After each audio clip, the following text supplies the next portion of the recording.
E aí galera, tudo bem com vocês? Esse é mais um vídeo atualizando a situação aí das especulações relacionadas ao Cruzeiro, jogadores que podem chegar ou deixar o Maior de Minas para a temporada 2019. Desde o início eu já vou pedir para você deixar o like no vídeo, se inscrever no canal caso não seja inscrito, usar os comentários para deixar as suas opiniões. E lembro que esse vídeo é feito com o patrocínio do OneFootball, que é o maior aplicativo sobre futebol do planeta, com mais de 20 milhões de downloads. Ele é totalmente gratuito, está disponível tanto para Android quanto para iOS, e o link para você baixá-lo está aqui na descrição do vídeo. Só fazendo um adendo, que houve na semana passada aí um concurso cultural promovido pelo OneFootball, né, com os inscritos aqui do canal 6x1, e o vencedor foi o Felipe Silva Parreiras, tá? O pessoal do OneFootball já está em contato com ele vai ganhar aí a camisa oficial do Cruzeiro. Falando agora das especulações em si, o primeiro nome é de Rafael Sobis. Se havia muita conversa de que ele poderia deixar o Cruzeiro, tinha essa história, vai, não vai, agora sim é definitivo. Ele vai embora do Cruzeiro, ainda não está definido para qual clube ele vai, simplesmente porque é difícil achar alguém que tenha condição de pagar o salário dele. Mas fato é que o Sobis procurou o Itair Machado, pediu para ser liberado para outro clube, o pessoal do Cruzeiro também não se opôs, ele deve jogar em outro destino em 2019. Falaram em Internacional, que é um clube que o revelou, um clube que tem uma ligação muito estreita com o Rafael Sobis, né? E também no Fortaleza. A questão é que o Fortaleza, por exemplo, não tem condição de pagar o salário do Sobis. Eu acho que a intenção do Cruzeiro é conseguir abrir mão do jogador, vendê-lo mesmo, né? Abrir mão em definitivo e não ter que continuar pagando um percentual do salário dele. Mas se não tiver outro jeito, pode até ser que o Cruzeiro empreste o Sobis nesse último ano de contrato, ele joga em outro clube com a gente complementando aí uma parte do salário. Mas aí vamos ter que aguardar um pouco mesmo. O Rafael Sobis sempre me pareceu um ótimo profissional, um cara muito de grupo e que ajudou muito fora de campo. O problema é que dentro de campo, tecnicamente, o desempenho dele não foi legal, ele não conseguiu atender as expectativas aqui no Cruzeiro, nunca faltou raça de espécie nenhuma, ele sempre foi um jogador muito determinado em campo, mas realmente o desempenho dele pelo Cruzeiro não foi bom, não foi aquilo que se esperava. O Cruzeiro pagou caro nele, ele não conseguiu render bem. Hoje o salário dele é visto como um empecilho, porque é um jogador que ganha muito e não produziu bastante. Enfim, né? Vida que segue, que o Rafael Sobis seja feliz em outro lugar. Outro caso é o Bruno Henrique, atacante do Santos, especulação recorrente, né? Que a gente já falou algumas vezes. Agora rolou um papo de que o Cruzeiro ofereceu mais uma vez uma troca ao Santos, colocou alguns jogadores numa lista. Esses jogadores seriam o zagueiro Manuel, o volante Bruno Silva, o meia Mancoejo, o atacante Sobis, inclusive era um dos nomes, também o Sassá. O nome que o Santos gostou é o do Sassá mesmo, só que o Santos, como é zoeirão, né, foi lá e pediu o Thiago Neves nessa história também. Ou seja, o Santos não quer abrir mão do Bruno Henrique, até porque o Rodrigo, que é o outro atacante de velocidade deles, já está vendido. Eles não querem abrir mão do Bruno Henrique e o Cruzeiro está insistindo numa causa que eu não vou dizer que é uma causa perdida, tá? Mas se o Cruzeiro, porventura, consegue trazer o Bruno Henrique, vai pagar por ele um valor muito maior do que ele vale. O Bruno não é um jogador jovem, sempre foi extremamente irregular na carreira toda, e eu sinceramente não sei por que o Cruzeiro está insistindo tanto nesse camarada. Se for para investir em um jogador de velocidade que joga pelo lado e que, digamos assim, teve um péssimo ano de 2018, já tem o David aqui, né? O David, que é um jogador que inclusive tem que ser recuperado, é um cara bom de bola, teve problemas com lesão e agora tá aí, ó, tá joia. Aí tem gente que fala assim, mas o Bruno Henrique também teve problema de lesão. Teve problema de lesão, mas fato é, o David jogou muito menos partidas, até porque não teve tanto espaço assim, do que o Bruno Henrique. O Bruno Henrique teve problema no olho, depois ele teve uma lesãozinha, acho que muscular, mas basicamente o Bruno Henrique fez mais de 30 jogos na temporada. O David jogou bem pouco, né? Jogou muito menos minutos, porque a lesão do David basicamente só o deixou jogar pelo Cruzeiro agora no segundo semestre.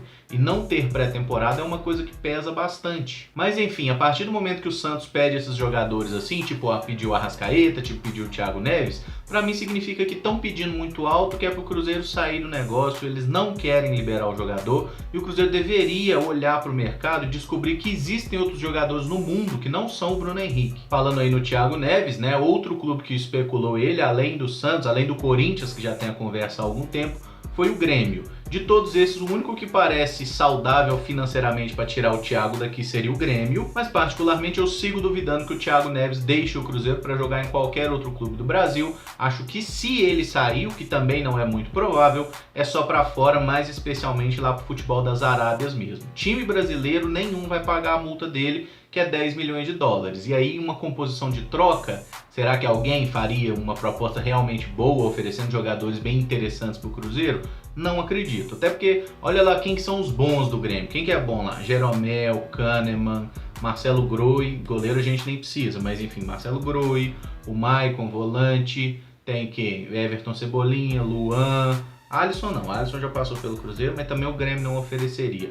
Enfim, os bons do Grêmio, o Grêmio não vai querer colocar na troca, vai querer entregar a tranqueira. Não vai dar negócio, o Thiago Neves não vai trocar o Cruzeiro pelo Grêmio, simplesmente porque o Cruzeiro não tem motivo para liberar ele nessas condições. Só que, paralelamente ao fato de não vender o jogador, eu também não renovaria o contrato do Thiago Neves, acho que não é hora para isso e o rendimento dele não é merecedor de um novo contrato com o clube. Se for para ele sair de graça no fim de 2019, azar, que saia. Ele veio de graça mesmo, paciência. Se sair 3 anos mais velho e tendo nos dado pelo menos 2 títulos importantes, como ele já ajudou a ganhar 2 Copas do Brasil, paciência, que siga sua vida. Jogador velho, a gente não precisa fazer contrato longo para segurar. E um exemplo de jogador velho com contrato longo, que é algo que a gente não deve fazer, é o Bruno Silva. É um jogador que tem especulações aí que deve deixar o Cruzeiro. Segundo o próprio empresário do atleta, tem proposta por ele de empréstimo e tem também propostas de troca. O Cruzeiro ainda não bateu o martelo sobre o que vai acontecer com ele,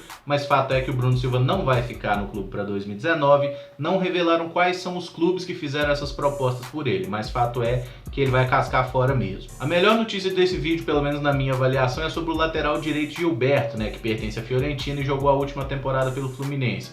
O Cruzeiro finalmente parece que descobriu que ele existe e ele começou a ser tratado como alvo do clube para a temporada que vem. Inclusive saiu a matéria lá no Super Esporte sobre isso, não deram muitos detalhes se o Cruzeiro está já em tratativas de compra ou de empréstimo com relação à Fiorentina, mas o Fluminense, que também tenta renovar o contrato do jogador, já está ciente do interesse do Cruzeiro, parece que o Flamengo também está na jogada. Enfim, eu acho que o Cruzeiro deveria agir rápido, tentar aproveitar esse momento que o Flamengo ainda está sem presidente e tentar fechar logo com o Gilberto, que me parece o melhor nome que a gente tem disponível no mercado para ser esse jogador a disputar posição com o Edilson. Até porque o outro jogador que eu gosto bastante da posição, que é o Guga lá do Avaí, o pessoal lá em Florianópolis está fazendo jogo duro e pedindo 5 milhões de euros por ele. Aí aperta. Um nome que não voltará ao Cruzeiro é do atacante Renato Kaiser, tá? O Cruzeiro o comprou na temporada passada, após ele ter destaque pelo Tupi durante o Campeonato Mineiro. Fez contrato longo, inclusive, com o Kaiser. Se eu não me engano, o contrato dele vai até 2022 com o Cruzeiro. O empresário do atleta já adiantou que ele não volta para a Toca da Raposa em 2019 e será novamente emprestado. Aí o Goiás já manifestou bastante interesse nele e também tem clubes paulistas querendo o jogador. Fato é, ele deve ser emprestado para algum clube, vamos ver como ele consegue produzir. Eu, particularmente, também não reintegraria o Renato Kaiser nesse momento. Ele até fez boa Série B, foram 7 gols lá pelo Atlético Goianiense, mas eu acho que é bem pouco, particularmente é um jogador que nunca me impressionou muito, nem no Vasco, nem no próprio Tupi. Mas enfim, é ativo do clube, é patrimônio, vamos torcer para ele se destacar em outro lugar, seja para ser útil ao Cruzeiro no futuro ou para ser vendido por uma boa grana, que também é bom negócio. E por fim, uma atitude da diretoria do Cruzeiro que eu acho que foi uma bola dentro sensacional, mandaram muito bem, é relacionada ao goleiro Elisson. O atleta que foi formado no Cruzeiro teve contrato com o Cruzeiro, inclusive, até o final de 2017. Nesse último mês, o Elisson perdeu o filho dele, que sofreu um acidente doméstico lá, acabou não resistindo aos ferimentos e faleceu. E nesse momento complicado aí da vida do cara e também da carreira, já que nos últimos clubes que o Elisson jogou, inclusive, ele não recebeu salário, parece que estava com uma situação de dificuldade financeira. O Cruzeiro acertou com ele um contrato até o final de 2019, um ano de contrato aí para o goleiro, e vai arcar com os salários do atleta. Ele não vai ficar no elenco do Cruzeiro, isso já foi avisado, ele será emprestado a outros clubes, mas o Cruzeiro que vai pagar o salário dele, provavelmente o destino dele inclusive vai ser o Ipatinga, que o Itair Machado tem ligação muito próxima. A gente não fala muito da realidade do futebol brasileiro, porque a gente acaba ficando meio preso nessa bolha do futebol de mais alto nível, de primeira divisão, onde os caras ganham centenas de milhares de reais todo mês, e a gente acaba esquecendo que o verdadeiro cenário do jogador de futebol profissional brasileiro é esse aí que o Elisson viveu, É o cara passar aperto, não conseguir pagar as contas, jogar por clube e não receber, porque a maioria dos clubes está quebrado, a maioria dos dirigentes não cumpre nenhum com os compromissos, alguns porque são safados e alguns porque não conseguem mesmo, mas a verdade é que o futebol brasileiro como um todo vive uma grande crise nesse aspecto, e a CBF, em vez de se preocupar com isso, de tentar ajudar os profissionais e tentar melhorar o nível do futebol como um todo e também as condições de trabalho, está está só preocupado realmente em ganhar cada vez mais dinheiro, explorar torcedor e fazer qualquer tipo de merda que não vai ajudar ninguém a nada. Considero uma atitude de muito caráter por parte da diretoria do Cruzeiro em ajudar o cara nesse momento de dificuldade, até porque o Helisson tem uma história muito ligada ao Cruzeiro, né? Falaram que ele chegou ao clube, inclusive, em 98, moleque, para a categoria de base, foi formado pelo Cruzeiro. Teve pouquíssimos jogos como profissional, né? Só em 2014 ele fez algumas partidas ali até no Campeonato Mineiro, no momento que o Fábio e o Rafael, acho que os dois estavam lesionados. E tomara que ele consiga nesse ano aí se recuperar do baque, né, familiar tão grande que foi, e também acertar sua vida para poder dar prosseguimento à sua carreira e se recuperar não apenas como atleta, mas como pessoa também, né? Porque certamente perder um filho deve ser uma coisa muito complicada para qualquer um. Mas basicamente essas são as notícias do dia, tá certo? Se gostou, deixa o like, se inscreve no canal caso não seja inscrito e usa os comentários para dar as suas opiniões, para nós conversar afiado um pouquinho. E deixo só um aviso para vocês que nesse fim de semana eu vou estar viajando, não vou estar aqui acompanhando, mas os vídeos que vão ser postados aí nessa sexta, sábado e domingo já estão devidamente gravados e programados, entrarão às 18 horas de cada um dos dias, tá certo? Nessa sexta-feira vai ser o vídeo do levantamento dos atacantes do Cruzeiro na temporada, que eu já havia falado antes que faria. No sábado vai ser o olheiro de um jogador que vocês já até pediram algumas vezes. E no domingo vai ser uma nova edição do 6x1 Responde. Então esses 3 dias vão ter vídeo, mas se houver alguma contratação, alguma especulação forte, eu não estarei aqui para fazer o vídeo durante esses dias. Mas na segunda-feira a gente está de volta aí. Eu estarei lá para São Paulo, entre outras coisas, acompanhando no domingo o jogo festivo que vai ter entre o time do Ronaldinho Gaúcho e entre o time do Denilson lá no Ibirapuera. Por agora é isso então, muito obrigado por acompanhar, um abraço e até o próximo vídeo. Valeu!